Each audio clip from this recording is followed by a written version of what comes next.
What is effectual calling? Let me give you the answer and then we'll unpack it. Effectual calling is a work of God's Spirit, whereby convincing us of our sin and misery, enlightening our minds in the knowledge of Christ, and renewing our wills. He doth persuade and enable us to embrace Jesus Christ freely offered to us in the gospel. So let's unpack these different parts. First of all, effectual calling is a work of God's Spirit. It's the Spirit of Christ taking the things of Christ and revealing them unto men.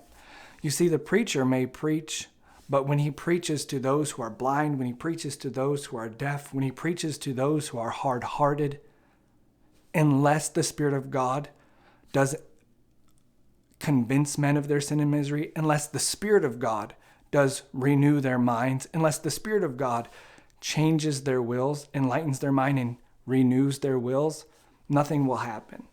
So effectual calling is a work of God's Spirit. And we say then that preaching is an external call, but that effectual calling is an internal call. We see it here mentioned in 2 Timothy chapter 1. Listen, it says, who hath saved us and called us with an holy calling, not according to our works, but according to his own purpose and grace, which was given us in Christ Jesus before the world began. Effectual calling is a work of God's Spirit.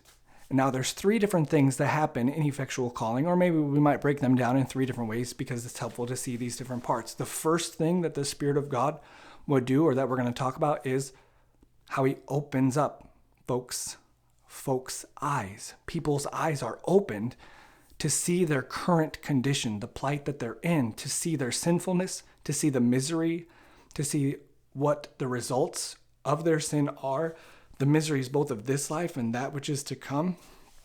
The Spirit of God opens their eyes to see it and gives them the knowledge of Christ. So their eyes are opened and their minds are impacted by the truth that they see. But it doesn't stop there, for their will is corrupt. The natural man does not like the things of the Spirit of God, nor can he understand them. They're foolishness to him. He hates them. So the Spirit of God works, in effectual calling, works to open the eyes of sinners, open their ears, enlightening their minds in the knowledge of Christ, renewing their wills. And then what they do, having had that happen, they are persuaded. Men are persuaded and enabled. So there's two different parts here. The persuasion, which happens in the mind, and the enabling, which is in the will. And what do? Being persuaded and enabled, they embrace Jesus Christ freely offered to them in the gospel. So their eyes are open, their minds are clear, they can see reality as it really is. They know themselves to be sinners. They know the misery of this life, that it's a deserved misery. They've reckoned and agreed that God is just to judge them. They've seen that the way of escape is offered to them by the redemption purchased by Christ, and Christ is freely offered to them that they may come to Jesus Christ. And then having all of this happen by the Spirit of God working in them with the Word, they're persuaded and enabled. Not only so their wills can embrace Jesus Christ, they're persuaded to embrace Jesus Christ, having seen their misery. And then they do actually embrace. Now, I like that word because it shows the real true emotional, affectional response that a true saint or a true Christian has to the gospel, or has had to the gospel. Sinners are not just persuaded to believe the truth as it is in Jesus, nor are they just enabled to embrace it, but they're persuaded and enabled, and they do embrace it. They love Jesus Christ. To the saints, Jesus Christ is precious. So I have a question for you. This is a way that you may judge. Have I been effectually called? How may I know that I've been effectually called? How may I know that I'm elect? Here's the question.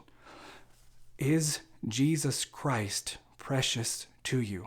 Because to them that believe, to them who have had their eyes opened, their wills changed and enabled to embrace Jesus Christ, they have. So is Christ precious to you? Have you embraced Jesus Christ? And if not, I pray that the Spirit of God would open your eyes to your current sinful and miserable state, that you would then see the truth as it is in Jesus Christ, that the Spirit of God would be pleased to renew your will so that you would embrace this Christ which is freely offered to you in the gospel. Next time we'll look at the benefits which in this life do accompany the redemption purchased by Christ. I wish you well.